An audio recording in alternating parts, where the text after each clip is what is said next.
Good morning आशय।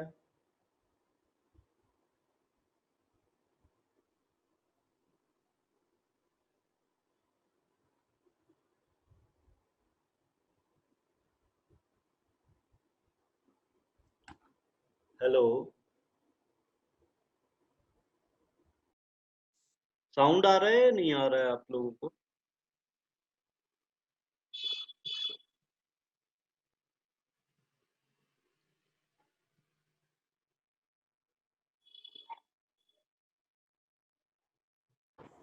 Good morning Aryan. Good morning, sir.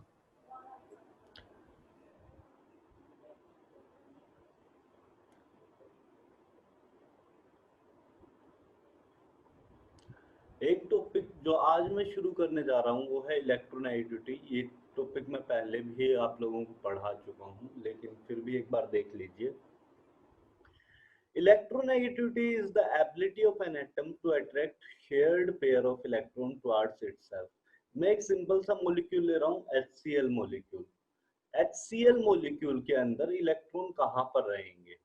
क्योंकि आपको इतना पता है कि दो इलेक्ट्रॉन हाइड्रोजन और क्लोरीन के बीच में शेयर्ड होते हैं। अब तक 10th क्लास के अकॉर्डिंग आपको इतना पता है कि हाइड्रोजन और क्लोरीन के बीच में दो इलेक्ट्रॉन शेयर्ड रहते हैं।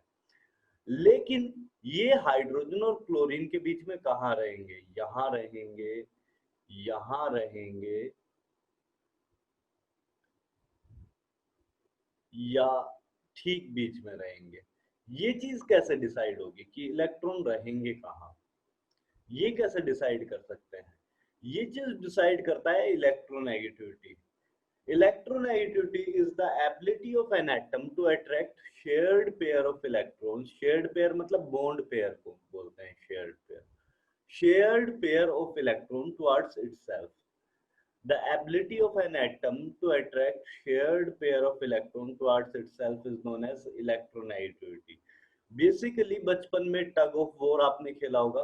बीच में एक रस्सी ले लेते हैं, दो साइड दो लोग खींच रहे हैं उसको अपने अपनी तरफ।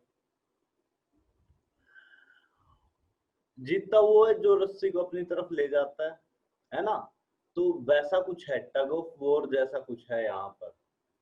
यहाँ पर हुआ क्या है, इलेक्ट्रॉन्स को जो अपनी तरफ ले जाएगा उसका इलेक्ट्रोनेगेटिविटी ज्यादा होगा। मतलब अगर क्लोरीन अपनी तरफ इलेक्ट्रॉन ले जाता है तो क्लोरीन का इलेक्ट्रोनेगेटिविटी ज्यादा होगा। अगर हाइड्रोजन इलेक्ट्रॉन्स को अपनी तरफ ले जाता है तो हाइड्रोजन का इलेक्ट्रोनेगेटिविटी ज्यादा होगा। सो बेसिकली यहाँ पर क्या हो रहा है कि जो शेयर्ड पेयर ऑफ इलेक्ट्रॉन है, दैट इज बॉन्ड पेयर को अपनी तरफ अट्रैक्ट करने की पावर क्या कहलाती है? Electronegativity. Shared pair of electrons को अपनी तरफ अट्रैक्ट करने की पावर क्या कहलाती है? इलेक्ट्रोनेगेटिविटी। ऑर्डर कैसे होता है और क्या होता है इसका ऑर्डर? पहली बात, एक डेफिनेशन लिख लीजिए। The ability of an atom to attract shared pair of electron towards itself is known as electronegativity। Definition एक बार लिख लीजिए इलेक्ट्रोनेगेटिविटी का। The ability of an atom to attract shared pair of electron towards itself।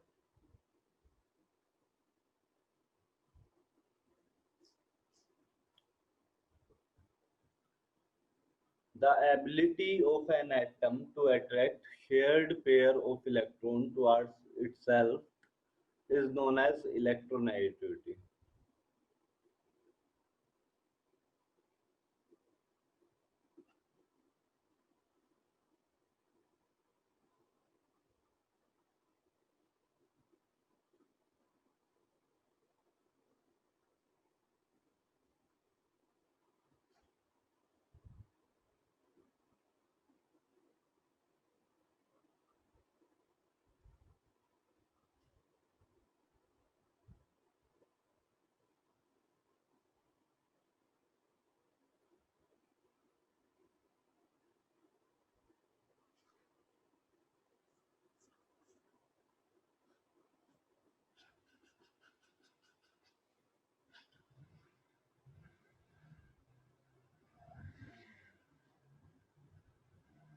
चलिए, अगर definition हो गया है तो मैं इसको एक बार हटा रहा हूं।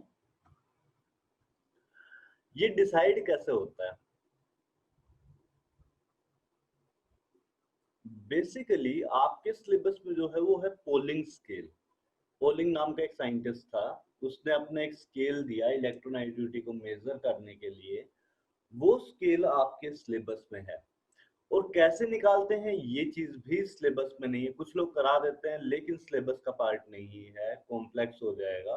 तो बेटर है कि अपना ये पता होना चाहिए कि वैल्यूज किसकी हाई है किसकी लो है, लेकिन निकालने का मेथड आपके सिलेबस का पार्ट नहीं है। पोलिंग स्केल हम लोग यूज करेंगे।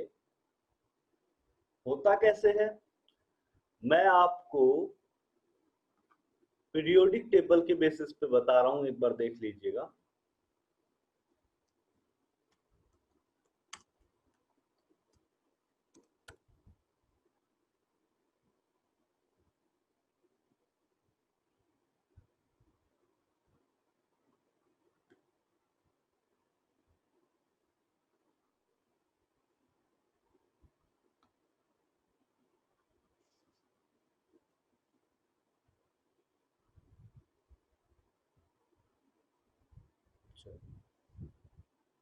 Zoom,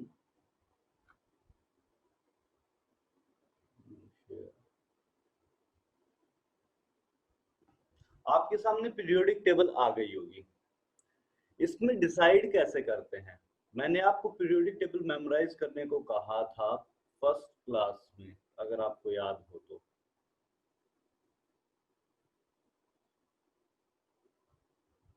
तो। यहाँ पर पीरियोडिक टेबल के अंदर हम लोग इलेक्ट्रोनेगेटिविटी कैसे देख सकते हैं।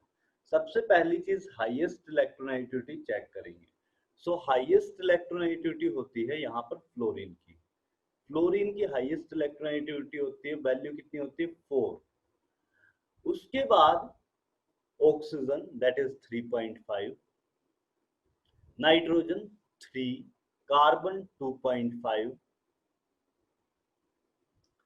Boron 2, beryllium 1.5, lithium nearly 1।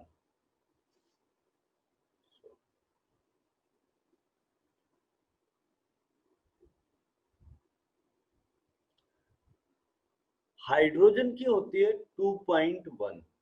सो आपको मेमोराइज करने के लिए बहुत आसान हो जाएगा। कैसे, यहां से इस तरफ शुरू करो और 0.5 से डिक्रीज करते जाओ। सिंपली हो सकता है।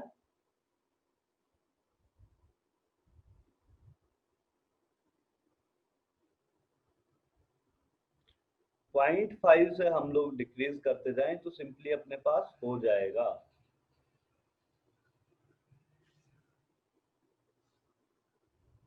हाइड्रोजन आपको ध्यान रखना पड़ेगा 2.1 होता है।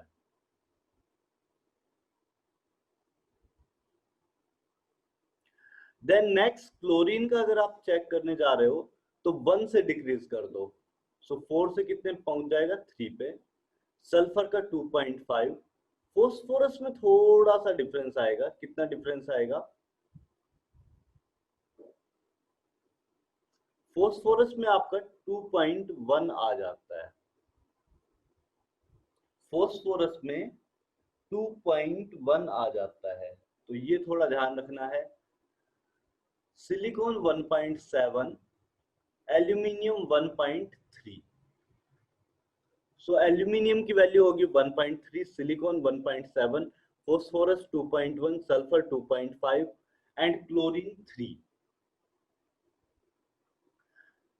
इस तरह से ये सारी वैल्यूज रहेंगी जो आपको ध्यान में रखनी है। बाकी किसी वैल्यू की आपकी जरूरत नहीं पड़ेगी। इलेक्ट्रोनेगेटिविटी में ये वैल्यूज आपको ध्यान रखनी पड़ेंगी। Fluorine, oxygen, nitrogen, carbon, boron, hydrogen, aluminium, silicon, phosphorus, sulphur, chlorine. यहां तक सबको सब चीजें क्लियर हैं क्या?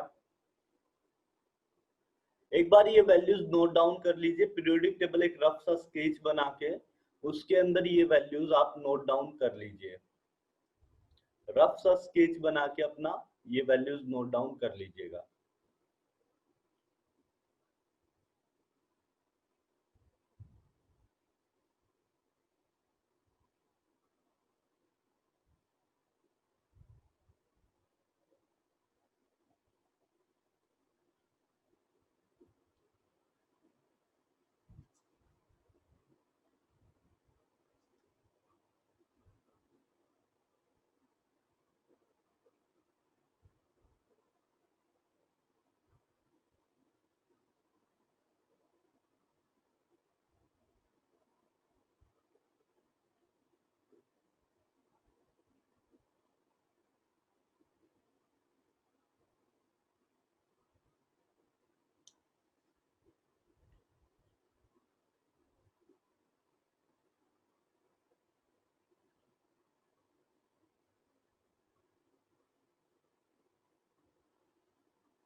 आर्यन हुआ?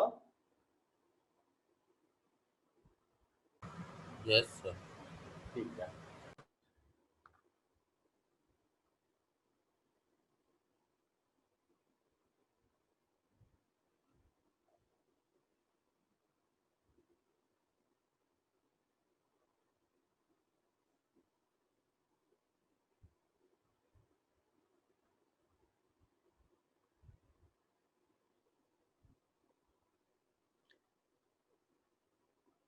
इलेक्ट्रोनेगेटिविटी में वेरिएशन कैसे आता है वो देखिए आप।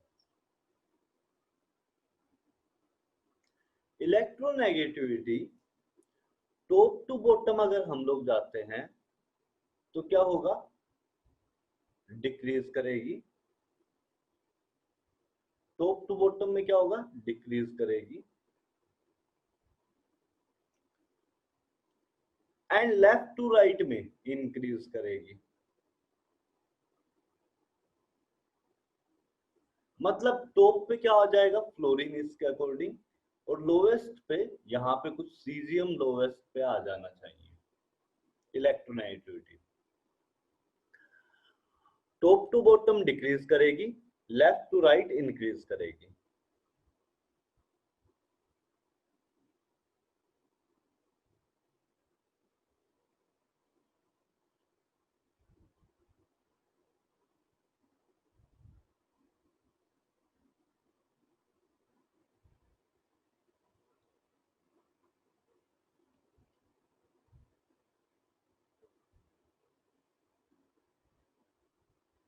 एक और चीज, जब हम लोग साइज बढ़ाएंगे तो electronegativity with size electronegativity decreases.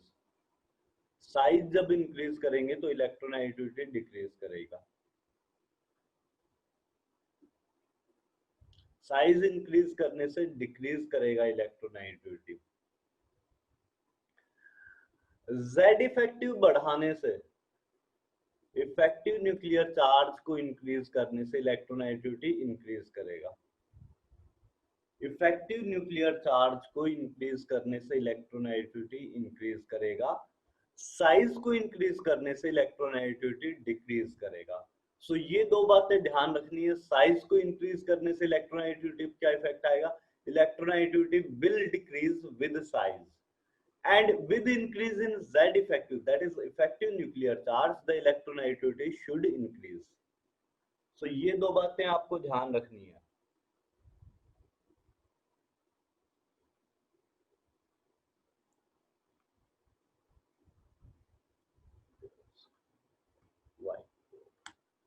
चलिए,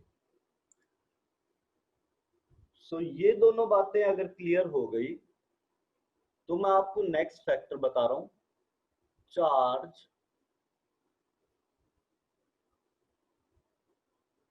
of ion. First I am taking cation. अगर आपके पास एल्यूमिनियम 3+ है, एल्यूमिनियम 2+ है एंड एल्यूमिनियम प्लस है, इन तीनों में से इलेक्ट्रोनेगेटिविटी किसका ज्यादा होगा? आप बेसिकली एक सिंपल सा बात समझिए, कौन सा इलेक्ट्रॉन्स को ज्यादा स्ट्रांगली अट्रैक्ट कर पाएगा? शेयर्ड पेयर के इलेक्ट्रॉन्स को कौन सा ज्यादा स्ट्रांगली अट्रैक्ट कर पाएगा? जिस पे ज्यादा पॉजिटिव चार्ज होगा, क्योंकि electron is a negative charge, और जिस पे ज्यादा अच्छा पॉजिटिव चार्ज आया होगा वो उतना ही स्ट्रांगली नेगेटिव चार्ज को अपनी तरफ अट्रैक्ट कर पाएगा। तो यहां पर सिंपली क्या हो जाएगा? ऑर्डर ये हो जाएगा, with increase in cationic charge, एक लाइन लिख लेना, with increase in cationic charge, with increase in cationic charge, with increase in cationic charge, with increase in cationic charge, the electronegativity will increase. The electronegativity will increase.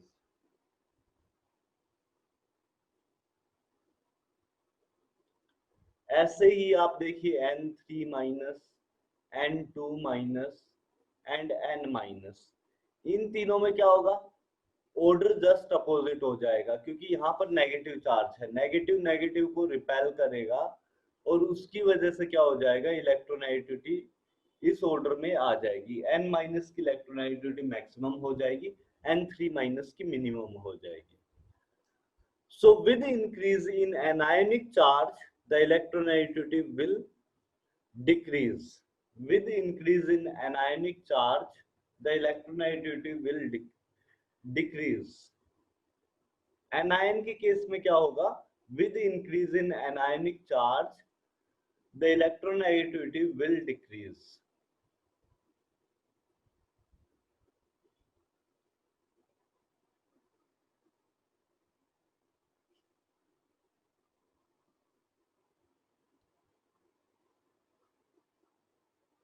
हाँ जी, इतना note down हुआ आपका?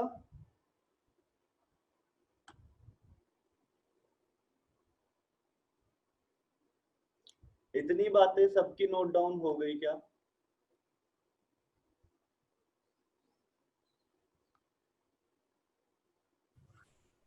Yes. ठीक है.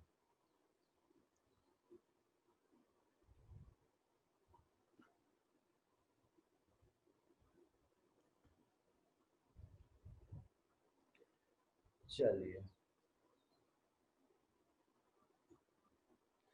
अब मैं आपको कुछ टिपिकल फंडे बता रहा हूं जो बहुत काम आएंगे. आयोनिक, ये क्या हुआ?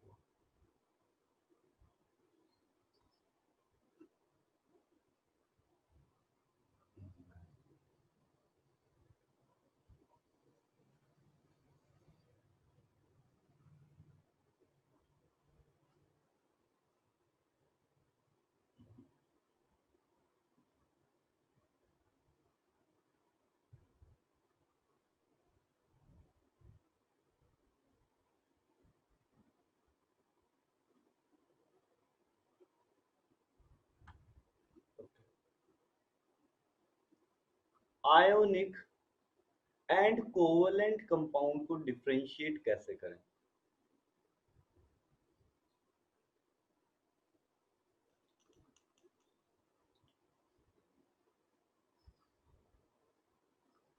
आयनिक और कोवलेंट कंपाउंड्स को डिफरेंशिएट कैसे किया जाए, कौन सा आयनिक होगा कौन सा कोवलेंट होगा, ये कैसे पता चलेगा? तो इसके लिए अगर आपके पास दो एटम्स हैं, हाइड्रोजन क्लोरीन, इनका इलेक्ट्रोनेगेटिविटी गैप ग्रेटर देन 2 है, 2 से ज्यादा है, इलेक्ट्रोनेगेटिविटी गैप En का gap, if electronegativity gap in between two atoms is greater than 2, in that case the compound will be ionic. आयनिक देखने का बड़ा सिंपल सा तरीका क्या है, इलेक्ट्रोनेगेटिविटी गैप चेक करो, अगर वो 2 से ज्यादा आ रहा है तो आप डायरेक्टली बोल सकते हो कि कंपाउंड क्या होगा, आयनिक कंपाउंड होगा. इफ दिस इलेक्ट्रोनेगेटिविटी गैप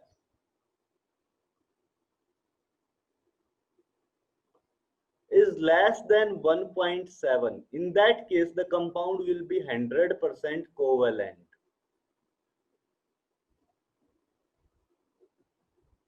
अगर इलेक्ट्रोनेगेटिविटी गैप 1.7 से लेस देन है तो हम लोग डायरेक्टली बोल सकते हैं कि the compound will be 100% covalent. 100% तो नहीं, the compound will be covalent. 100% covalent बोलना ठीक नहीं है, क्योंकि कोई भी कंपाउंड 100% आयनिक या 100% कोवलेंट नहीं होता. कौन सा कैरेक्टर डोमिनेट करता है इस पे डिपेंड करता है. So covalent character will dominate if electronegativity gap is less than 1.7. Electronegativity gap 1.7 से लेस देन है तो हम लोग बोलेंगे कि कोवलेंट कैरेक्टर आपका डोमिनेट करेगा. आयनिक कैरेक्टर कब डोमिनेट करेगा, जब इलेक्ट्रोनेगेटिविटी गैप ग्रेटर देन 2 होगा. तो ये दोनों बातें भी आपको ध्यान रखनी है. ओके, इतना नोट डाउन कर लीजिए.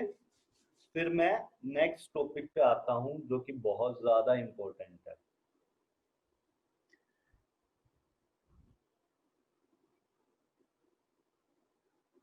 एक चीज और बाकी है इस टॉपिक में, electron gain enthalpy and electronegativity का डिफरेंस।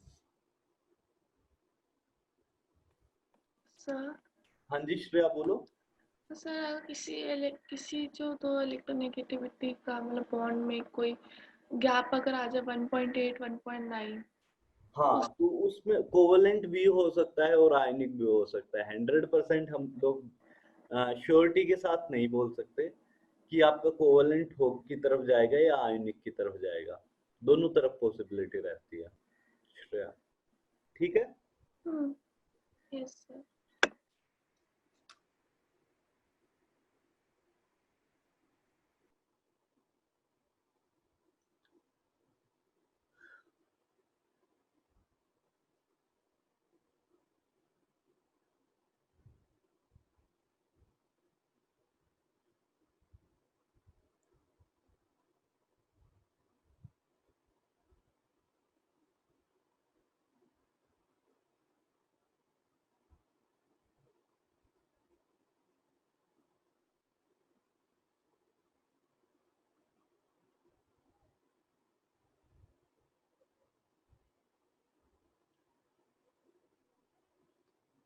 इलेक्ट्रोनेगेटिविटी और इलेक्ट्रॉन गेन एंथैल्पी का क्या डिफरेंस होता है, ये बताना है आपको। कैसे क्या डिफरेंस होता है कुछ बताइए। दोनों चीजें मैं आपको बता चुका हूँ, इलेक्ट्रोनेगेटिविटी और इलेक्ट्रॉन गेन एंथैल्पी, दोनों में कुछ डिफरेंस होता है क्या।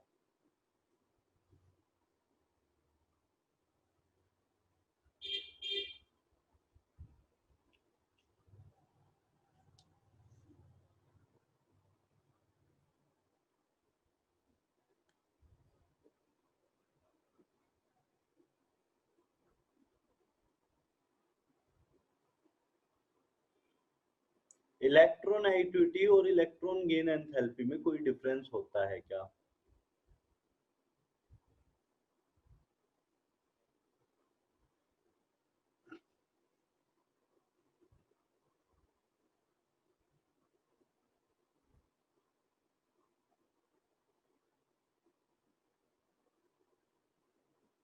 कोई तो बोलो।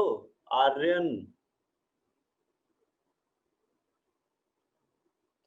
आर्यन, कोई डिफरेंस होता है कि इन दोनों चीजों में। प्रणव, इलेक्ट्रोनेगेटिविटी और इलेक्ट्रॉन गेन एंथैल्पी में कोई डिफरेंस होता है क्या। Electronegativity is the ability to attract shared pair of electron, मतलब ऑलरेडी बॉन्डिंग हो चुकी है, उससे इलेक्ट्रॉन को अट्रैक्ट करने की पावर, उस बॉन्ड के इलेक्ट्रॉन को अट्रैक्ट करने की power is known as electronegativity.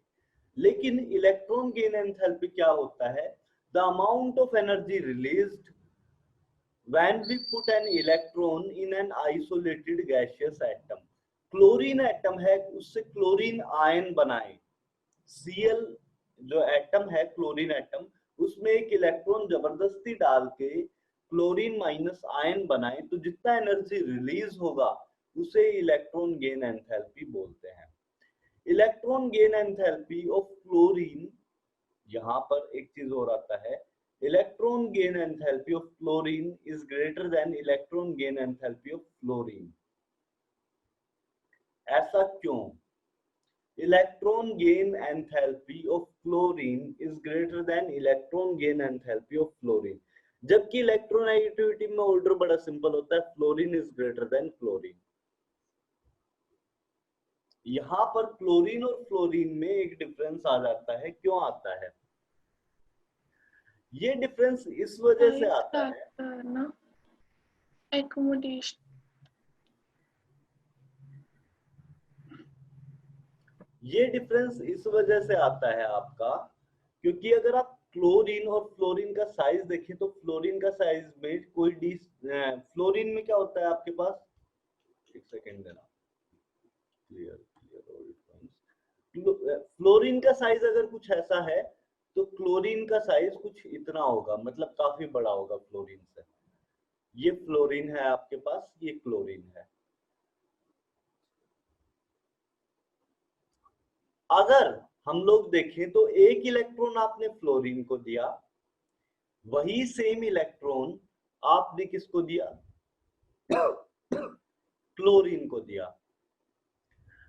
अब जब क्लोरीन को आप इलेक्ट्रॉन दोगे तो ये जो इलेक्ट्रॉन है इसके पास घूमने के लिए काफी स्पेस होगा, इसके पास एग्जिस्ट करने के लिए बहुत सारा स्पेस होगा, क्योंकि क्लोरीन का साइज काफी बड़ा है। तो हम लोग बोलेंगे कि सरफेस चार्ज डेंसिटी या charge density, chlorine charge density क्या होता है, चार्ज बाय वॉल्यूम।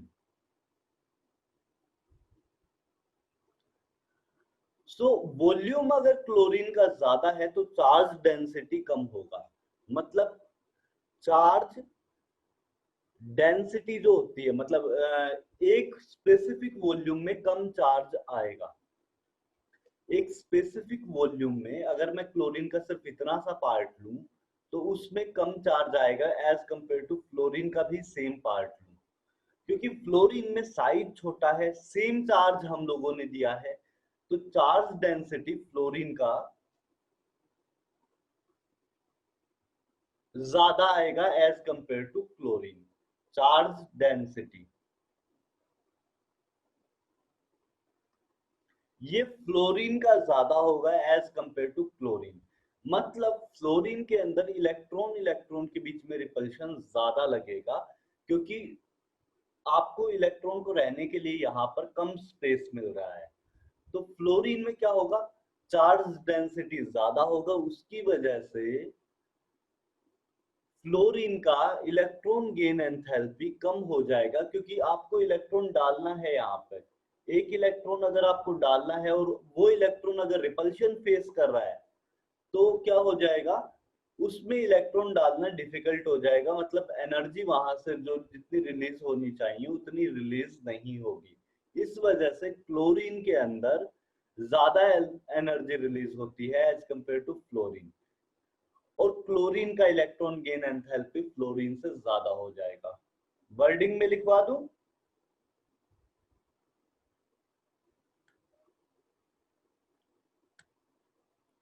वर्डिंग में लिखवा दिया जाए,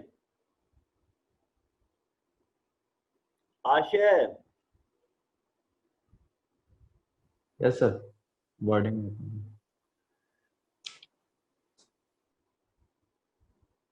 due to difference in size,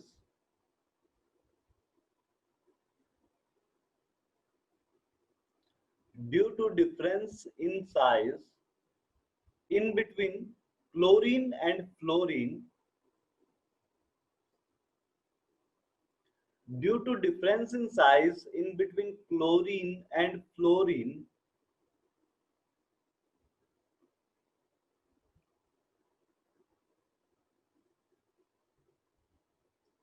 due to difference in size in between chlorine and fluorine,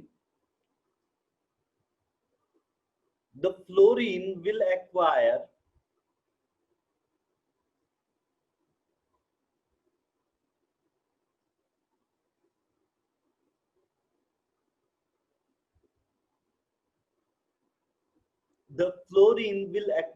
a higher charge density. The fluorine will acquire higher charge density. The fluorine will acquire higher charge density on accumulating same amount of charge. On accumulating same amount of charge.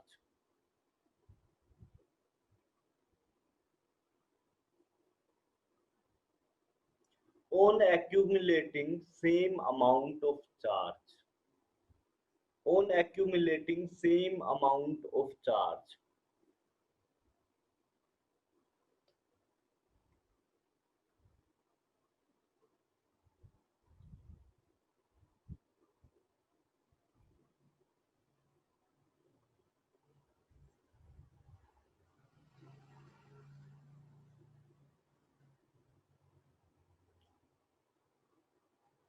which will make which will make which will make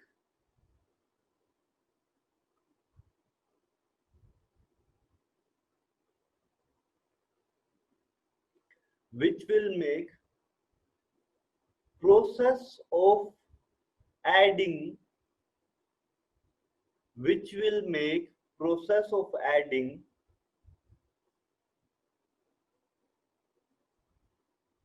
process of adding extra electron to fluorine process of adding extra electron to fluorine difficult.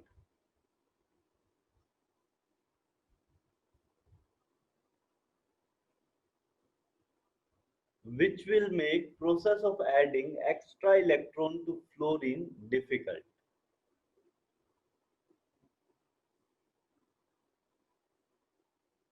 Which will make process of adding extra electron to fluorine difficult.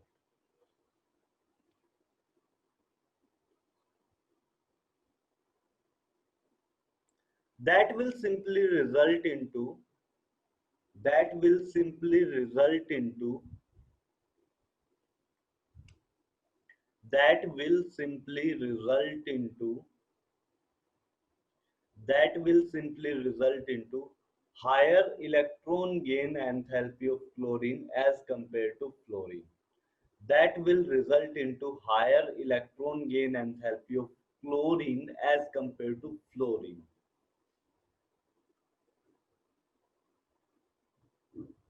That will result into higher electron gain enthalpy of chlorine as compared to fluorine. Same चीज oxygen और sulphur में भी follow होगी, sulphur की ज्यादा होगी as compare to oxygen electron gain enthalpy.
Copy हो गया, रिपीट करना है. हेलो, कॉपी हो गया है या रिपीट करना है? सर हो गया. ठीक है, चलिए. मैंने आपको एटॉमिक स्ट्रक्चर के अंदर ऑर्बिटल डायग्राम मतलब psi square 4 pi r square psi square draw करना सिखाया था, याद है? आपको मुझे 6s ऑर्बिटल के लिए प्लॉट करके देना है 4 pi r square psi square versus r. करिए प्लॉट. 6s ऑर्बिटल के लिए आपको 4 pi r square psi square versus r plot करना है.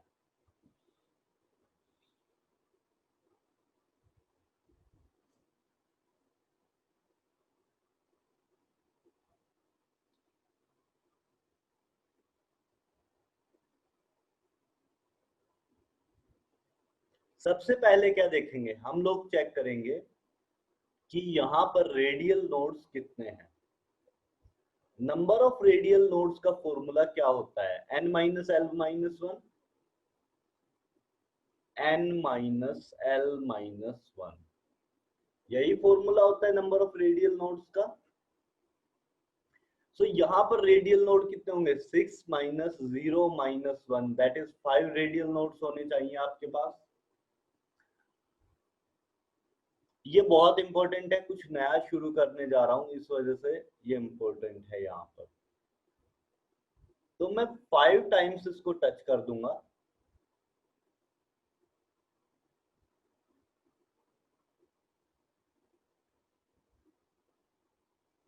1 2 3 4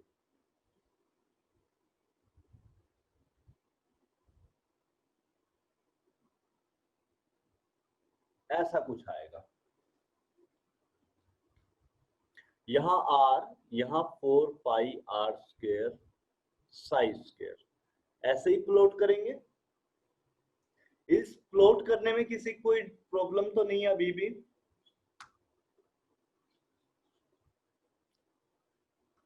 जो आपके कर्व्स हैं ऑर्बिटल डायग्राम, ऑर्बिटल के जो कर्व्स हैं वो आपको प्लॉट करने आते हैं या नहीं आते हैं? कुछ इश्यू है तो बता दीजिए, मैं दोबारा रिपीट कर दूंगा।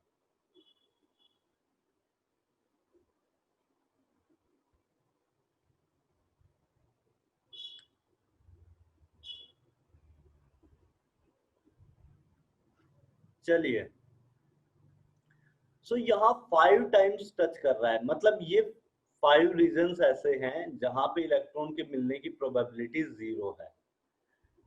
लेकिन मुझे एक बात बताइए कि इलेक्ट्रॉन इसमें किस रीजन में रहेगा? ये जो पीक्स दिखाई दे रही हैं इनमें से किस पीक के अंदर इलेक्ट्रॉन रहेगा?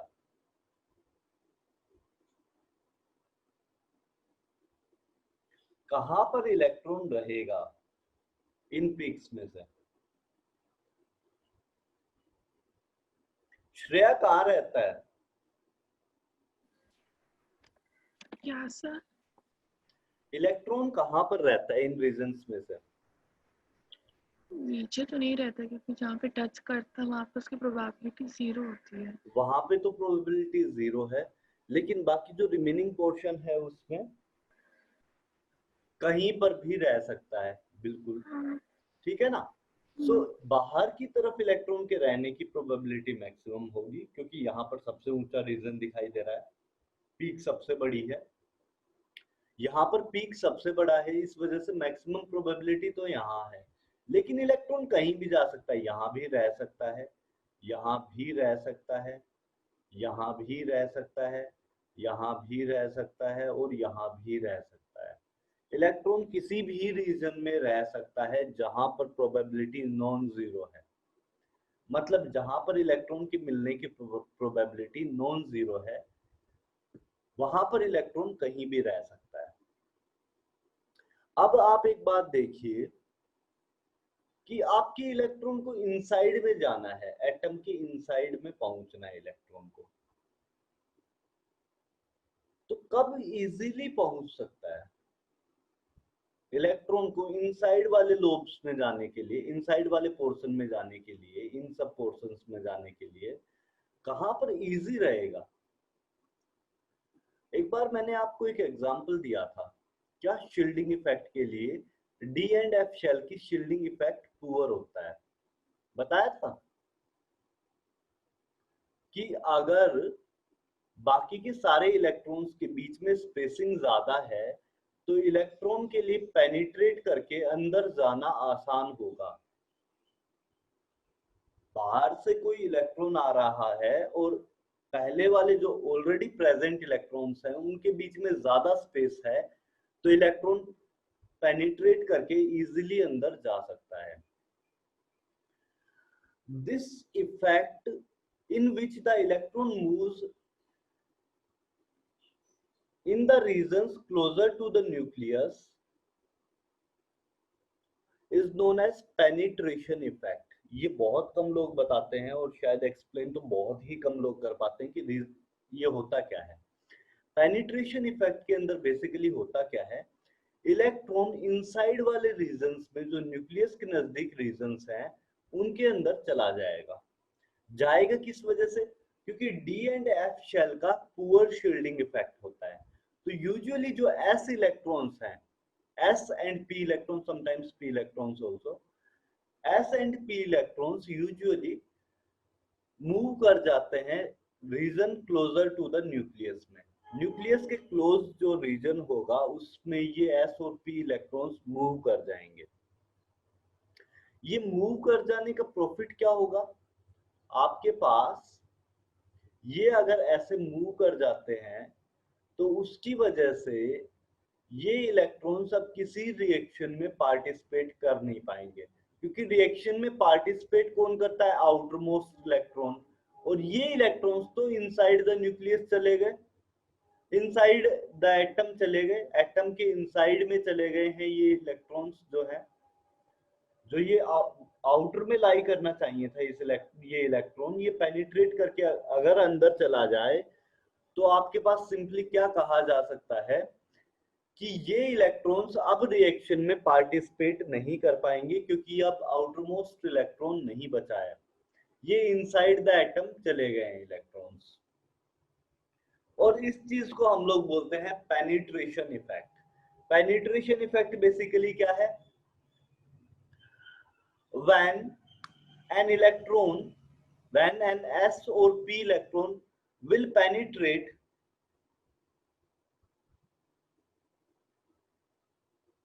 लिख लेना, penetration effect, penetration effect, penetration effect, headline डाल दो penetration effect.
O spell, penetration effect,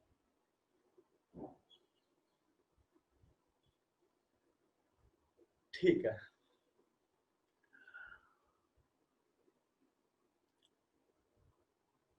The ability of an electron, the ability of an electron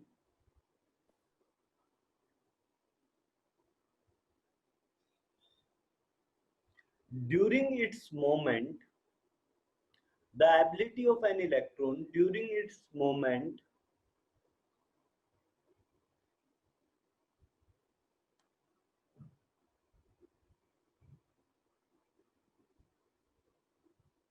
during its moment to penetrate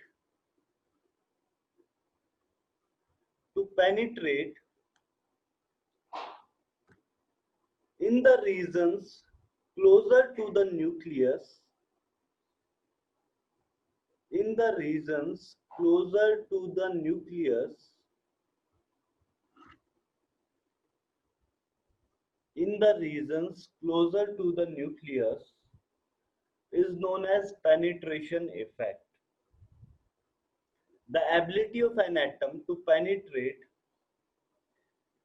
in the regions closer to the nucleus is known as penetration effect.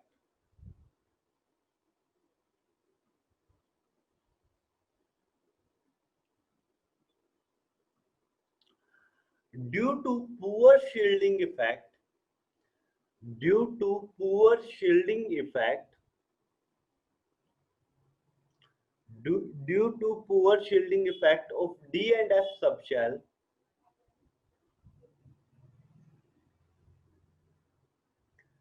due to poor shielding effect of D and F subshell, the electrons can The S and P electrons can easily penetrate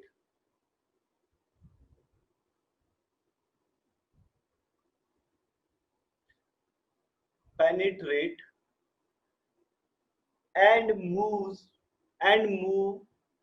in the regions closer to the nucleus.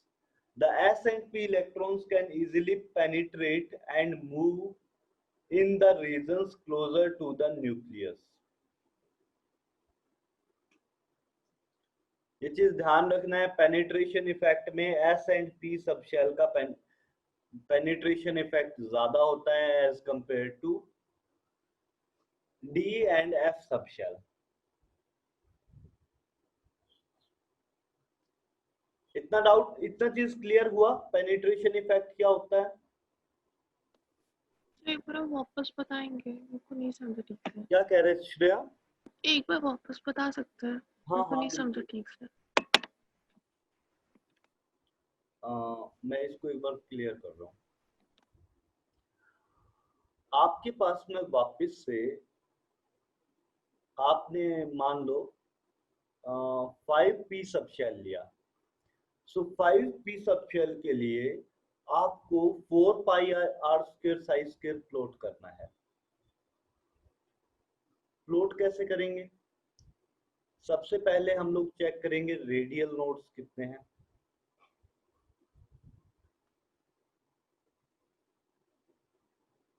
Radial nodes कितने होंगे? 5 minus 1। L का value कितना है? Formula होता है n minus L minus 1। So L का value है 1 minus 1, सो 3 nodes आपके पास ऑब्टेन हो जाएंगे। हम लोग स्टार्ट करेंगे ओरिजिन से, 3 टाइम्स टच करना चाहिए और कॉन्जुगेटिव पीक्स अप होते जाएंगे। आपके पास ये जो रीजन है, ये वाला रीजन, ये बेसिकली क्या देता है? इलेक्ट्रॉन के रहने का रीजन बताता है कि इलेक्ट्रॉन इस रीजन में कितना प्रोबेबिलिटी में मिल सकता है। ये क्या है? Probability density function. 4 pi r square psi square क्या है? Probability density function. तो बेसिकली ये बता रहा है कि इलेक्ट्रॉन किस प्रोबेबिलिटी में मिल सकता है। यहाँ पर रेडियस के अगेंस्ट हम लोग इसको प्लॉट कर रहे हैं। मतलब जैसे जैसे रेडियस बढ़ाते जाएंगे आप देख रहे होंगे एक स्पेसिफिक रेडियस पे आके आपको इस रीजन की पीक मिल जाती है। मतलब यहाँ पर इलेक्ट्रॉन की मिलने की प्रोबेबिलिटी मैक्सिमम है। लेकिन इसका मतलब ये तो नहीं है कि यहाँ पर इलेक्ट्रॉन मिलेगा ही नहीं, यहाँ पर भी इलेक्ट्रॉन मिलना तो चाहिए। मैक्सिमम प्रोबेबिलिटी कहाँ है? वो यहाँ पर है। लेकिन इलेक्ट्रॉन मिल तो यहाँ भी सकता है, यहाँ भी सकता है और यहाँ भी सकता है। इलेक्ट्रॉन कहीं भी मिल सकता है, लेकिन मैक्सिमम प्रोबेबिलिटी कहाँ होगी? यहाँ पर होगी। अब आप देख रहे होंगे यहाँ पर बीच में एक नोड आ गया है, मतलब इलेक्ट्रॉन को यहां से यहां तक अंदर जाने के लिए इस नोड के थ्रू पास होना होगा। इस नोड के थ्रू पास होगा तभी ये इलेक्ट्रॉन इनसाइड में जा पाएगा। इतना बात समझ आ रहा है श्रेया? Yes sir. तो ये नोड के थ्रू पास, नोड कौन सा रीजन हो जाएगा? जहां पर अदर सबशेल्स आपकी आ जाएंगी, जैसे D and F subshell. So D and F subshell में नोड वाला रीजन कहां पर होगा? जहां पर इलेक्ट्रॉन ऑलरेडी हम लोगों ने रख रखे हैं। यहाँ पर जैसे इलेक्ट्रॉन्स मैंने रख दिए डी एंड एफ सबशेल के अंदर, तो ये एस ऑर्बिटल के लिए ये वाला रीजन, नोड वाला रीजन हो जाएगा। अब इलेक्ट्रॉन को बेसिकली पेनिट्रेट करके अंदर तक आना है। पेनिट्रेट करके अंदर तक कब पहुंच पाएगा? जब इन इलेक्ट्रॉन्स के बीच में स्पेसिंग ज्यादा होगी। अगर स्पेसिंग कम हुई तो इलेक्ट्रॉन के लिए पेनिट्रेट करके अंदर पहुंच पाना बड़ा डिफिकल्ट हो जाएगा। ठीक बात है? Yes sir. सो इलेक्ट्रॉन को अगर पेनिट्रेट करके अंदर तक आना है तो उसके लिए क्या होना चाहिए? बीच में डी एंड एफ सबशेल आनी चाहिए। अगर डी एंड एफ सबशेल बीच में आ गई तो पेनिट्रेशन इजी हो जाएगा। सो बेसिकली हो क्या रहा है? एस एंड पी के जो इलेक्ट्रॉन्स होते हैं वो पेनिट्रेट करके, बेसिकली मोस्टली एस के लिए बात करते हैं, एस ऑर्बिटल के जो इलेक्ट्रॉन है वो पेनिट्रेट करके न्यूक्लियस के नजदीक पहुंच जाते हैं। क्योंकि अगर न्यूक्लियस के नजदीक मान लो इलेक्ट्रॉन इस रीजन में पहुंच गया तो वहां उसे ज्यादा स्टेबलाइजेशन मिलेगा, क्योंकि जो न्यूक्लियस से उसका डिस्टेंस काफी कम हो गया है। इस इलेक्ट्रॉन का डिस्टेंस अगर न्यूक्लियस के नजदीक आ गया तो काफी डिस्टेंस कम हो गया न्यूक्लियस से, और न्यूक्लियस से डिस्टेंस आपका अट्रैक्शन का एक मेजर है। मतलब अगर न्यूक्लियस के क्लोज आ जाता है तो यहाँ पर पॉजिटिव चार्ज, यहाँ पर नेगेटिव चार्ज, दोनों के बीच में अट्रैक्शन बहुत स्ट्रॉन्ग हो जाएगा, मतलब स्टेबिलिटी काफी ज्यादा बढ़ जाएगी। अगर न्यूक्लियस के नजदीक इलेक्ट्रॉन पहुंच जाता है तो स्टेबिलिटी काफी बढ़ जानी चाहिए, क्योंकि अट्रैक्शन काफी ज्यादा बढ़ जाएगा। इतनी बात समझ आई? Yes sir. सो इलेक्ट्रॉन की टेंडेंसी होगी कि क्लोज टू द न्यूक्लियस रहे।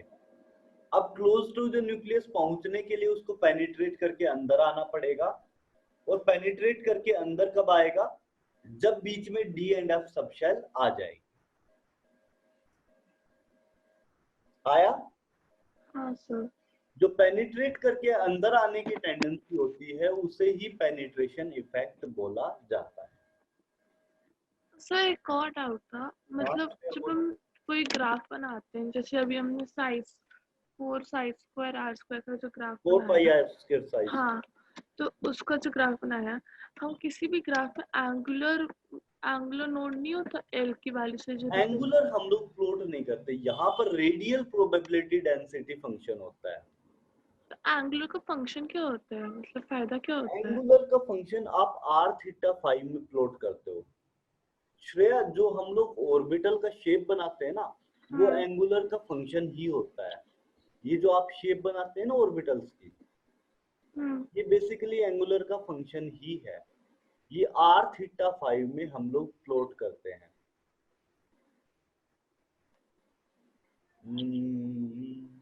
दिखा तो मैं सकता हूँ, लेकिन खैर, ये बेसिकली ये रीजन कैसे प्लॉट करते हैं हम लोग। एक रेडियस का वेक्टर लिया, उसमें देखेंगे कि थीटा और फाई के वेरिएशन से ये डिफरेंट वेक्टर्स की पोजीशन आती जाएंगी, और उसके अकॉर्डिंग हम लोग ड्रॉ कर देंगे कि रीजन मिलने का कौन कौन सा होगा।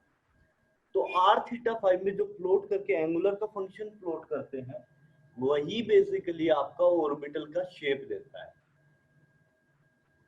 यस समझा। ठीक है। और टोटल नोड्स का भी पॉइंट मतलब फंक्शन कुछ ऐसे स्पेसिफिक नहीं है ना? नहीं, टोटल नोड्स के लिए कोई फंक्शन नहीं है। Okay sir. चलिए,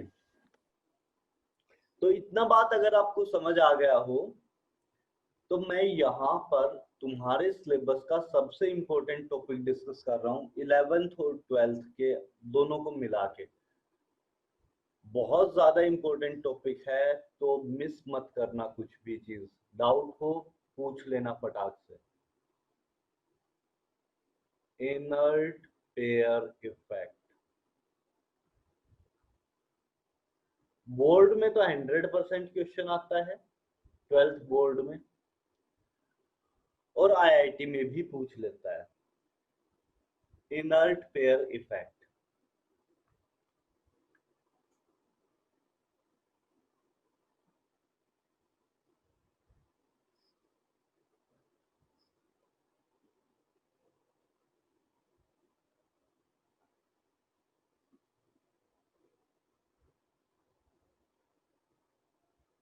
अभी अभी मैंने बताया कि एस शेल के इलेक्ट्रॉन्स, आउटर की जो एस शेल होगी उसके इलेक्ट्रॉन्स पेनिट्रेट करके इनसाइड में पहुंच जाएंगे, और पेनिट्रेट करके इनसाइड में अगर पहुंच गए तो क्या होगा कि ये इलेक्ट्रॉन्स किसी भी रिएक्शन में पार्टिसिपेट नहीं कर पाएंगे, क्योंकि इलेक्ट्रॉन अगर आउटर में होता तो वो रिएक्शन के लिए पार्टिसिपेट कर पाता। आउटर वाले इलेक्ट्रॉन्स इजीली इंटरेक्ट कर पाएंगे किसी अदर एटम से, लेकिन अगर इलेक्ट्रॉन इंटरेक्ट ही नहीं कर पाएगा, मतलब अगर न्यूक्लियस के क्लोज मूव कर गया, तो वो किसी भी अदर एटम से इंटरेक्ट नहीं कर पाएगा। मतलब क्या होगा, वो रिएक्शन में पार्टिसिपेट नहीं करेगा, and these electrons will become inert towards any reaction. This effect is known as inert pair effect. Basically penetration effect का ही एक्सटेंशन है। जो s इलेक्ट्रॉन्स हैं will move towards will move close to the nucleus. The s electrons will move close to the nucleus, and in the case in which they will move close to the nucleus, these electrons will not be able to participate in any kind of reaction, hence making them inert towards any reaction, known as inert pair effect. Inert pair effect क्या बोलता है कि s electrons, जो outer के s electrons हैं, will move closer to the nucleus via penetrating the other shells, by penetrating the atom, and they will not participate in any kind of reaction. This effect is known as inert pair effect. एक simple सा example मैं आपको देता हूं। आपने periodic table अभी अभी देखा, मैं वापस से दिखा देता हूं। यहां पर indium, thallium, lead, tin, lead और टिन, इंडियम और थैलियम में D and F sub shell आ चुकी है, मतलब इनको पेनिट्रेशन इफेक्ट शो करना चाहिए। अब अगर पेनिट्रेशन इफेक्ट यहां पर शो करना चाहिए तो लेड का आउटर मोस्ट कॉन्फ़िगरेशन क्या होगा? पीपी अगर मैं बात करूं तो outer most configuration NS2 NP2, ये कॉन्फ़िगरेशन होना चाहिए क्या? लेड का outer most configuration NS2 NP2 होना चाहिए क्या?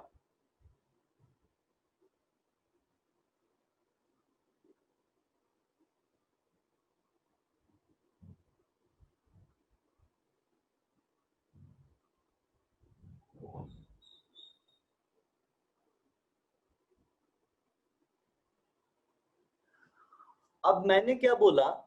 The s electron, the outer s electron will move closer to the nucleus, मतलब ये तो रिएक्शन पार्टिसिपेट करेंगे नहीं, फिर पार्टिसिपेट कौन करेगा?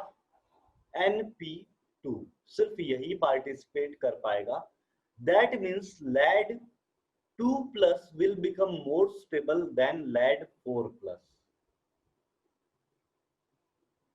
4+ का मतलब क्या होता है? ये 4 के 4 इलेक्ट्रॉन्स, यहां से 2 इलेक्ट्रॉन्स एंड यहां से 2 इलेक्ट्रॉन्स रिमूव हो जाते हैं, लेकिन ये इलेक्ट्रॉन्स रिमूव करना डिफिकल्ट है क्योंकि ये electrons close to the nucleus shift कर गए हैं। तो उसकी वजह से इन इलेक्ट्रॉन्स को निकालना तो आसान होगा, लेकिन इन इलेक्ट्रॉन्स को निकालना डिफिकल्ट है। इसी वजह से lead 2+ will become more stable than lead 4+। ये क्या बात कही है, कुछ समझ आया या नहीं? रिपीट करना है, बताइए एक बार।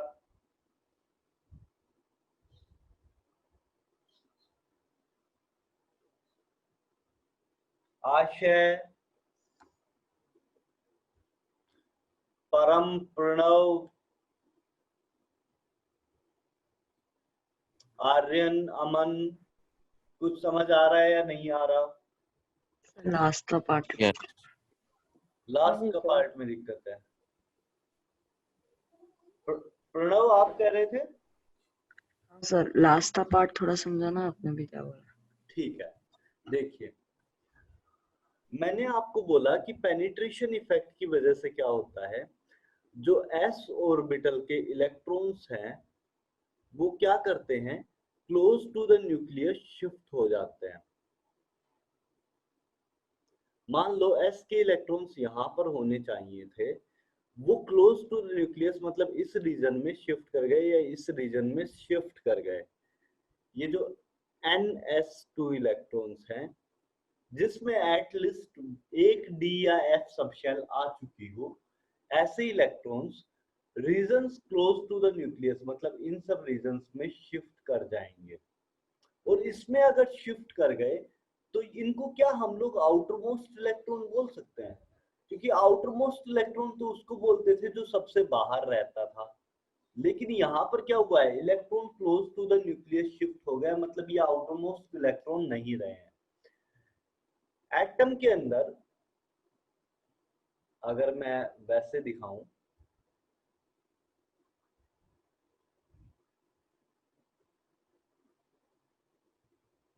या क्लियर कर देना तो मुझे क्लियर होल्ड।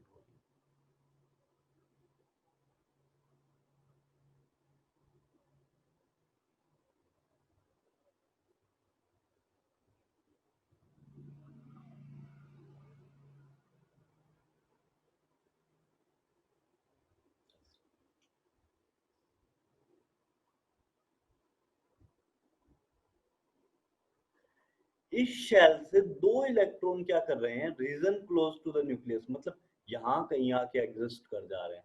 दो इलेक्ट्रॉन्स यहां कहीं आके एग्जिस्ट कर गए। अब क्या ये इलेक्ट्रॉन्स आउटर मोस्ट में बचे हैं? बेसिकली यहाँ पे क्या हो रहा है, आपके पास कुछ ऐसे रीजन है, यहाँ पे इलेक्ट्रॉन मिल सकता था, यहाँ पे जीरो, यहाँ पे मिल सकता था, यहाँ पे जीरो, ऐसे कुछ, मतलब पेनिट्रेट करके जाना है। D and F sub shell आ जाए तो पेनिट्रेशन इजी हो जाएगा। So electron close to the nucleus move कर गया। इसका मतलब क्या हुआ कि इलेक्ट्रॉन आउटर मोस्ट नहीं बचा है अभी। जो ये इलेक्ट्रॉन आउटर मोस्ट पे होने चाहिए थे एस सब शेल के इलेक्ट्रॉन, ये यहाँ पे आ गए, कुछ क्लोज टू द न्यूक्लियस आ गए। तो क्या अब ये इलेक्ट्रॉन्स किसी रिएक्शन में पार्टिसिपेट कर पाएंगे? प्रणव बताइए।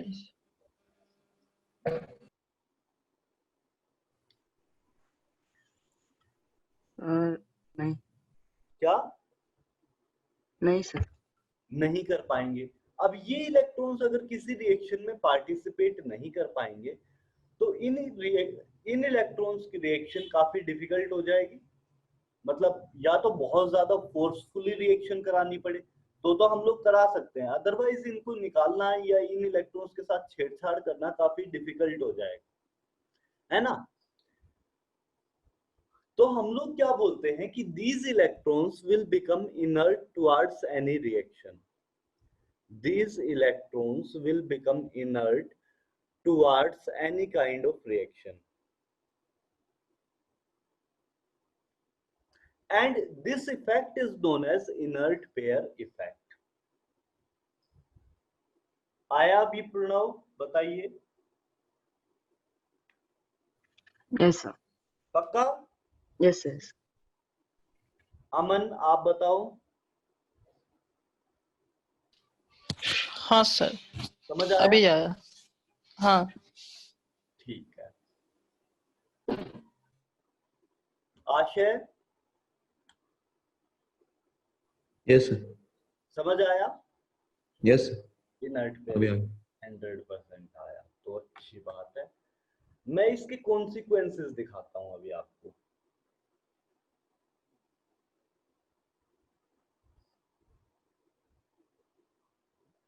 Thallium plus will become more stable then thallium 3+।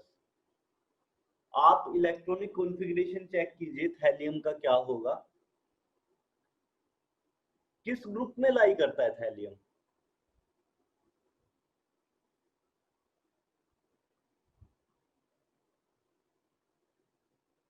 इसमें बोरोन का कॉन्फ़िगरेशन क्या होता है? 2s2 2p1। एल्यूमिनियम का क्या हो जाएगा? 3s2 3p1। गैलियम का क्या हो जाएगा? 4s2 4p1। इंडियम का क्या हो जाएगा? 5s2 5p1। थैलियम का क्या हो जाएगा? 6s2 6p1। ठीक है क्या?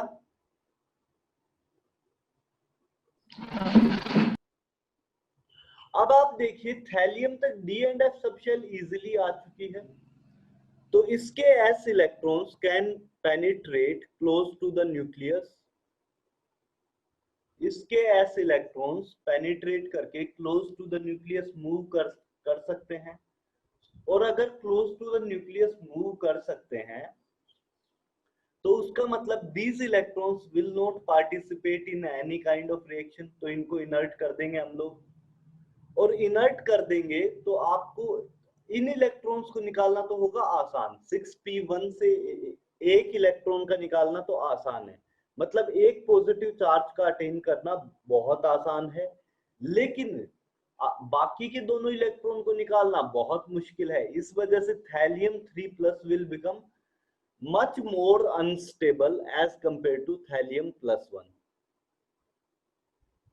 ये बात समझ में आई क्या बताया है?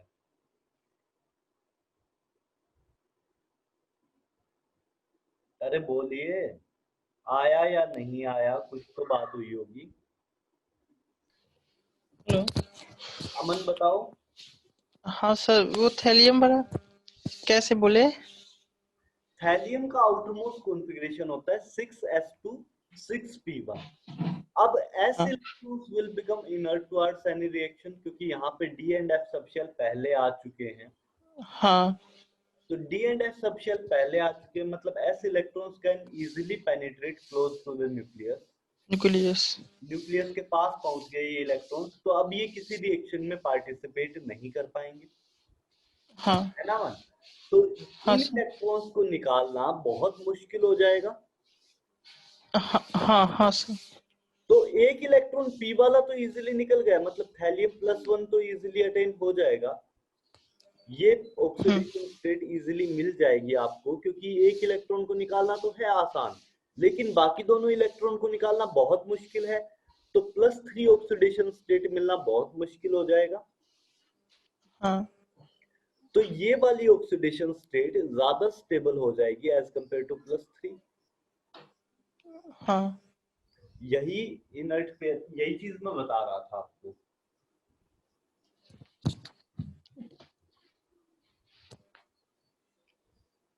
आया।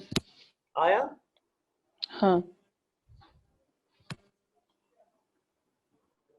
आर्यन, अब मैं आपसे एक क्वेश्चन पूछूंगा, आपको बताना पड़ेगा। ये लिख लेना, thallium +1 is more stable then thallium +3। जल्दी से कॉपी कर लो फिर, ताकि मैं आगे मूव कर सकूं।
हुआ copy?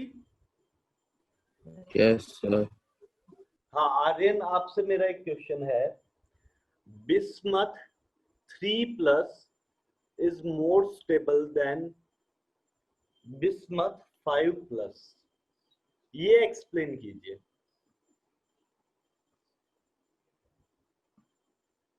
Explain why bismuth 3+ is more stable than bismuth 5+।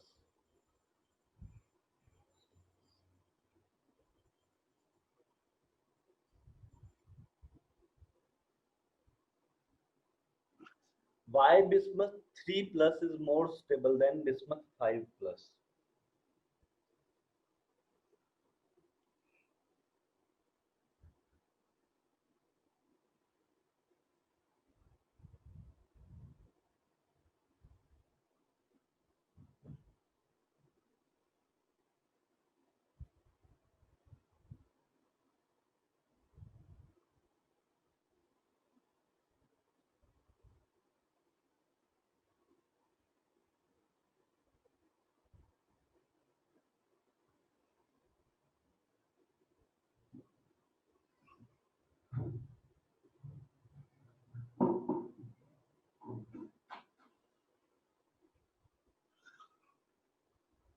बोलिए आर्यन। बिस्मथ का इलेक्ट्रॉनिक कॉन्फ़िगरेशन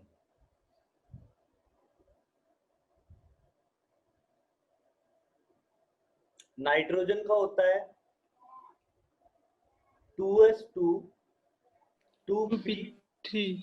3 फॉस्फोरस का कितना हो जाएगा 3s2 3p3 4s2 4p3 5s2 5p3 6s2 6p3।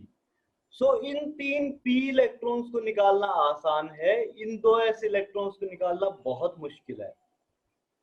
सो 3 प्लस चार्ज अटेन होना इजी होगा as compare to 5 plus charge attain होना। ये बात समझ आई क्या बोल रहा हूं? 3 प्लस चार्ज अटेन होना काफी इजी होगा as compare to 5 plus charge attain होना।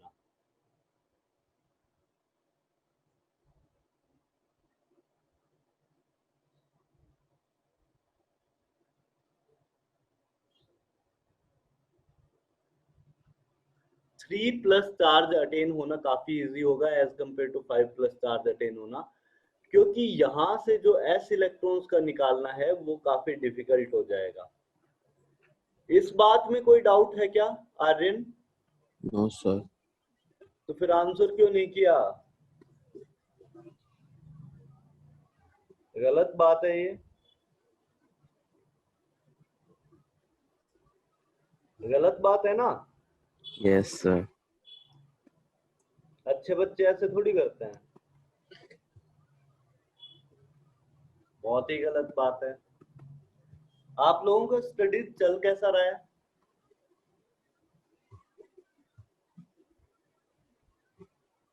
आर्यन अच्छा ही चल रहा है सर। आईआईटी के सपने आ रहे हैं या नहीं आ रहे?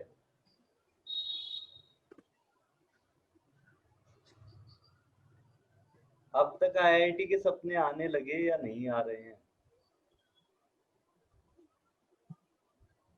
नहीं आ रहे तो दिक्कतों की बात है, अब तक तो आ जाने चाहिए थे।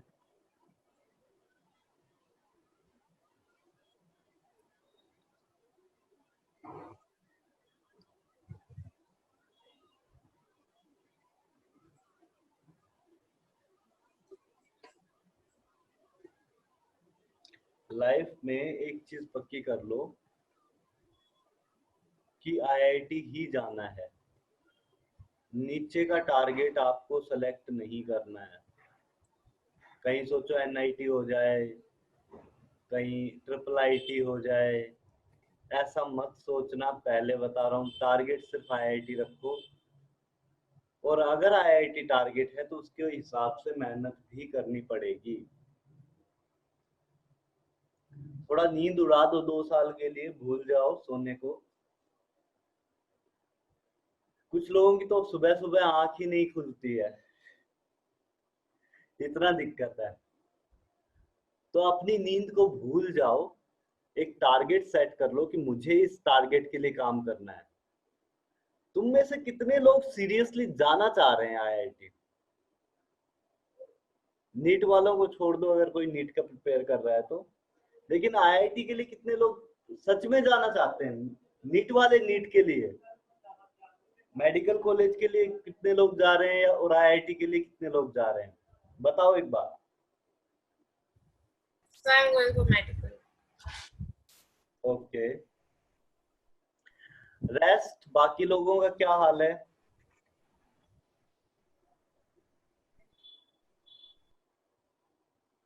बाकी किसी को नहीं जाना? बहुत बढ़िया, क्या टैलेंट है। जेई जाना है। श्रेया जेई एग्जाम का नाम है, जाना तो आईआईटी है। क्वालिफाई होगा वो एग्जाम तो जा पाएंगे ना। एग्जाम क्रैक करना और आईआईटी पहुंचना बहुत डिफरेंट चीजें हैं। एग्जाम बहुत लोग क्रैक कर देते हैं, अच्छी रैंक से क्रैक करना मतलब आईआईटी पहुंचना। तो आप लोग एक जो मन में आपके अंदर से जो निराशा से भरी हुई है उसे कम कीजिए। जितना अच्छा आईआईटी का टारगेट लेके चलोगे, जितना पॉजिटिवली मेहनत करोगे, आपके लिए सक्सेस मिलेगी। और आईआईटी मुश्किल एग्जाम नहीं है। बेसिकली मैं जितना करा रहा हूं उतना आप अगर कर लेते हो उतना भी कर लेते हो, उससे कम ही रहेगा मुझे पता है। 50%, 40%, 30% तो करोगे कम से कम, लेकिन जितना कराया जा रहा है उसके आसपास अगर आप पहुंच जाते हो तो आप इजीली क्रैक कर लोगे आईआईटी। लेकिन मेहनत बहुत रेगुलर होके करना पड़ेगा। जैसे जैसे आप क्लासेस मिस करते जाओगे आपका सब्जेक्ट गायब होता जाएगा। तो जितना क्लासेस मिस करोगे आपके लिए नुकसान है। आईआईटी पहुंचना है तो बहुत रेगुलरिटी मेंटेन करना पड़ेगा, खुद को डिसिप्लिन में रखना पड़ेगा। सबसे बड़ी डिफिकल्टी जो आती है बच्चे के साथ, वो खुद को डिसिप्लिन में नहीं रख पाता है। थोड़ी देर पढ़ने लगा, फिर नींद का झटका आ गया, फिर सो गया। नींद का झटका आता है? नहीं सर। आर्यन को तो आता है, आर्यन तो झूठ बोल रहा है। नहीं सर, नहीं आता। तो जो नींद आती है ना, वो चीज अवॉइड करनी है। एक जो हम लोग सबसे बड़ी मिस्टेक करते हैं, वो क्या करते हैं कि जिस रूम में पढ़ रहे होते हैं उसी रूम में अपना बेड लगा हुआ होता है और हम लोग बेड पे बैठ के पढ़ने लगते हैं, और वो 5-10 मिनट से ज्यादा की पढ़ाई नहीं हो पाती, हम लोग फिर सो जाते हैं उसके बाद। ऐसा बहुत लोगों के साथ होता है। तो हमेशा पढ़ना टेबल चेयर के ऊपर ही है। टेबल एंड चेयर यूज करो, बेड का यूज नहीं करना है पढ़ते वक्त। बेड सिर्फ सोने के लिए। ये गलती मत करना कि आप बेड के ऊपर बैठ के पढ़ाई कर रहे हो। बेड के ऊपर बैठ के कभी पढ़ाई नहीं होती है। स्पेसिफिकली एक चीज मैं और आपको बोलूंगा, मैथ्स में जितना टाइम दे रहे हो केमिस्ट्री में उसका हाफ ही टाइम देना है। केमिस्ट्री इजीली प्रिपेयर हो जाता है as compare to physics and math. Physics math में आपको बहुत ज्यादा मेहनत चाहिए, केमिस्ट्री में कम मेहनत में आपका काम हो जाएगा, लेकिन जितना लेक्चर हो रहा है उसको बहुत सीरियसली सुनना पड़ेगा। केमिस्ट्री बहुत हाई स्कोरिंग सब्जेक्ट होता है। फिजिक्स और मैथ के कंपैरिजन में केमिस्ट्री में जो स्कोर होता है बच्चों का वो बहुत हाई होता है। आप इजीली 94, 95 मार्क्स स्कोर कर सकते हैं अगर आप थोड़ा ढंग से प्रिपेयर करते हैं। तो जेई एडवांस में इजीली 94, 95 मार्क्स के सिर्फ केमिस्ट्री से स्कोर कर सकते हो। और गर्ल्स के लिए तो अगर आप 150 मार्क्स टोटल ले आते हो तो अच्छी आईआईटी, मतलब आपको आईआईटी दिल्ली मिल जाएगा सिर्फ 150 मार्क्स पे। और केमिस्ट्री से आप अगर इतना स्कोर कर सकते हो तो बाकी दोनों सब्जेक्ट की जरूरत ही नहीं पड़ेगी अगर आप ढंग से पढ़ते हो तो। ये चीज ध्यान रखनी है, ये गलतियां मत करना। आप केमिस्ट्री में लेक्चर बहुत ध्यान से सुनना है, एक एक चीज इंपॉर्टेंट है। यहाँ पर जितना बताया जा रहा है वो एक एक चीज इंपॉर्टेंट है। ज्यादा आपको कुछ करना नहीं है। 3 बुक सोल्व करनी है, Narendra Awasthi, VK Jaiswal and MS Chauhan. Study material वगैरह मैं अपनी तरफ से देता रहूंगा। आज भी मैं आपको पीरियोडिक प्रॉपर्टीज का स्टडी मटेरियल सेंड करने वाला हूं, तो आप साथ साथ सोल्व कर सकते हैं। ठीक है सर, हाँ जी। कैन यू आल्सो सेंड वो बुक्स जो रेफर करनी है उनके भी नाम? ओके, नेम या फिर बुक्स का PDF? Sorry sir? Name send करना है बुक्स का या पीडीएफ सेंड करनी है? सर दोनों चलेगा। ठीक है, मैं कर दूंगा आपको सेंड। Hello sir. हाँ जी, हाँ मन बोलो। सर मैं बोल रहा था सर, वो जो सब्जेक्ट वाइज टॉपर होता है उसका मतलब हम नहीं समझते, सब्जेक्ट क्या वाइज होता है? हाँ मतलब इसका तो मैं भी नहीं समझा। सब्जेक्ट वाइज कट ऑफ होगी, टॉपर तो नहीं होगा। अमन, सब्जेक्ट वाइज कट ऑफ होती है आईआईटी के अंदर। 15-16 मार्क्स पर सब्जेक्ट मिनिमम लेना होता है। 15-16 कुछ ऐसा आता है, 20 तक जाता है मैक्सिमम। सो मिनिमम इतना मार्क्स हर एक सब्जेक्ट में होना चाहिए, उससे लेस होता है तो आप आईआईटी एडवांस के लिए एलिजिबल नहीं रहते। तो एक मिनिमम स्कोर आपको करना पड़ता है, उस चीज को हम लोग बोलते हैं मिनिमम कट ऑफ पर सब्जेक्ट।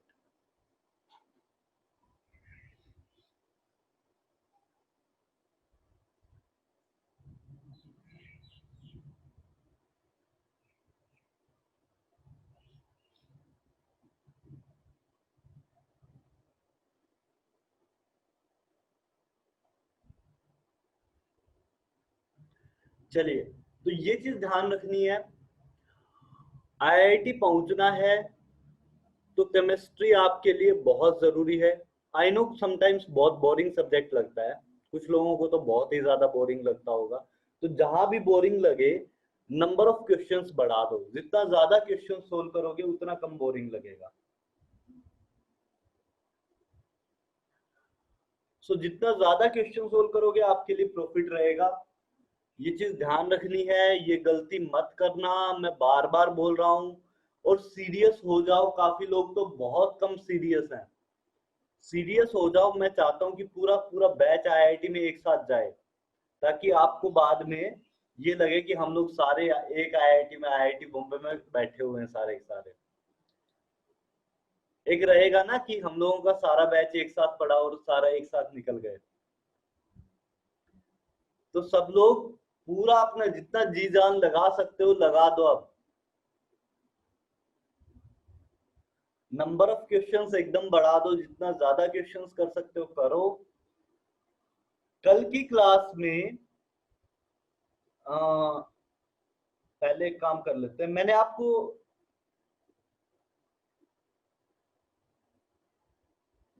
आपको पीरियोडिक प्रॉपर्टीज से नंबर ऑफ क्वेश्चंस भेज दिए हैं, एक्सरसाइज भेज दी है, तो आपको एक्सरसाइज 1 और 2 सोल्व करनी है।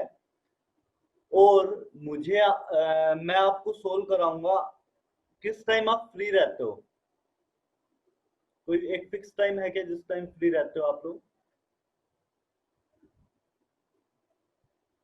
3:30 to 4:30 मैं फ्री हूं, तो उस टाइम पे मैं ऑनलाइन रहूंगा। आपको अगर कुछ डाउट्स हैं तो आप पूछ सकते हैं, ठीक है? 3:30 to 4:30 मैं ऑनलाइन रहूंगा, आपको कोई भी डाउट है तो आप पूछ सकते हैं, ओके? और मेहनत करो, डाउट पूछो, दिक्कत आ रही है वहां पूछो, कुछ मेंटली दिक्कत है, कुछ चीजें आपको क्लिक नहीं कर रही हैं, पढ़ने में दिक्कत आ रही है, तो आप कंसल्ट कर लिया करो साथ साथ। कंसल्ट कोई करता ही नहीं है, बहुत कम लोग अपने बातों को डिस्कस करते हैं कि हम लोग क्या सोच रहे हैं, कैसे टारगेट कर रहे हैं, कुछ भी नहीं बताते हो आप लोग, तो वो चीज नुकसान करेगी आपको लॉन्ग टर्म में। हम लोग आपको एक गाइड कर सकते हैं कि कैसे आप लोग अप्रोच करो चीजों को। अप्रोच की जो गाइड है वो मुझसे ले सकते हो आप। अप्रोच करने के लिए जो आपको गाइडेंस चाहिए वो आप ले सकते हैं, लेकिन आपको उसके लिए बात करना पड़ेगा एटलीस्ट। तो जहां भी दिक्कत आए डाउट सेशन में कांटेक्ट कर लो, और अपना जो भी दिक्कतें हैं वो क्लियर कर लो। ऐसे मत रहो कि एकदम डल होके बैठ गए कि कुछ नहीं, हमसे नहीं होगा। सबसे होगा। पेपर अगर आप देखोगे पास्ट ईयर के तो बहुत आसान आते हैं, मैं आपको बहुत डिफिकल्ट चीजें करा रहा हूँ, वहां तक सब कुछ कवर हो जाएगा। अगर आप इजी पार्ट भी कर लेंगे तो भी बहुत कुछ कवर हो जाएगा। लेकिन डरना नहीं है एग्जाम से, एग्जाम आसान है, बस ये है कि रेगुलर मेहनत बहुत कम बच्चे करते हैं, तो इस वजह से नंबर ऑफ क्वालिफाइड स्टूडेंट्स कम होते हैं। चलिए, आज का लेक्चर एंड करें यहाँ पर।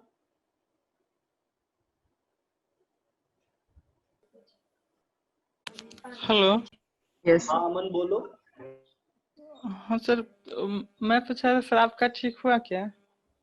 हाँ मैं थोड़ा सा ठीक हूँ। कल नेक्स्ट क्लास से मैं बोर्ड पे शुरू कर दूंगा। आज का और था, कुछ घर में कंस्ट्रक्शन काम चल रहा था, तो उस वजह से वो जो एरिया है जहाँ पे पढ़ाता हूँ वो थोड़ा सा ऑक्यूपाइड सा है। तो नेक्स्ट क्लास से मैं कोशिश करूंगा कि हर हाल में बोर्ड पे शुरू कर दूं, ठीक है? सर इधर मेरा ठीक नहीं हो रहा, वो कैसे करे? क्या? इधर मेरा ठीक नहीं हो रहा है सर। पढ़ाई? आपको हो रहा है वो? क्या दिक्कत आ रही है अमन? जो मैं बोल रहा था जो आपको हुआ ना, वो शायद हमको भी हो गया है, कोरोना? लगभग लग रहा है। देखो, गर्म पानी पियो लगातार, कुछ और नहीं करना है, गर्म पानी पियो। मैंने तो ये किया था, गर्म पानी, पैरासीटामोल, डोलो लिया था बेसिकली। डोलो मतलब high dose of paracetamol. So Dolo की एक मेडिसिन आती है वो लिया था, पैरासीटामोल लिया था, और साथ में मैं डोलो लिया था और साथ में गर्म पानी, थोड़ा तुलसी काली मिर्च वगैरह का काढ़े वगैरह बना के पिया था। और जूस ज्यादा लो, जितना जूस नारियल पानी ले सकते हो ये सब ज्यादा लो, और खाना बिल्कुल लाइट रखो, बस हो जाएगा, कोई दिक्कत नहीं है इसमें। इधर रात को फीवर भी हो जाता है बहुत ज्यादा इधर। हाँ तो दवाई खा पैरासीटामोल ले लिया करो, जैसे ही फीवर आए ना पैरासीटामोल ले लो।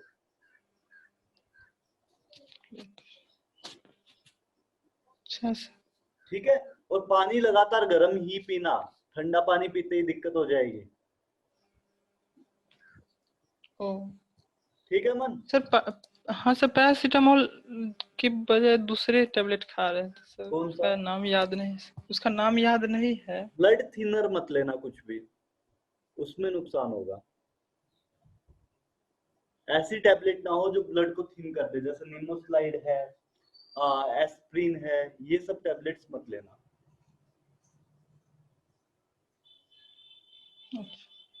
पैरासीटामोल में ही दूसरा नाम हो गया, तो कल्पोल होगी या डोलो होगी। ओ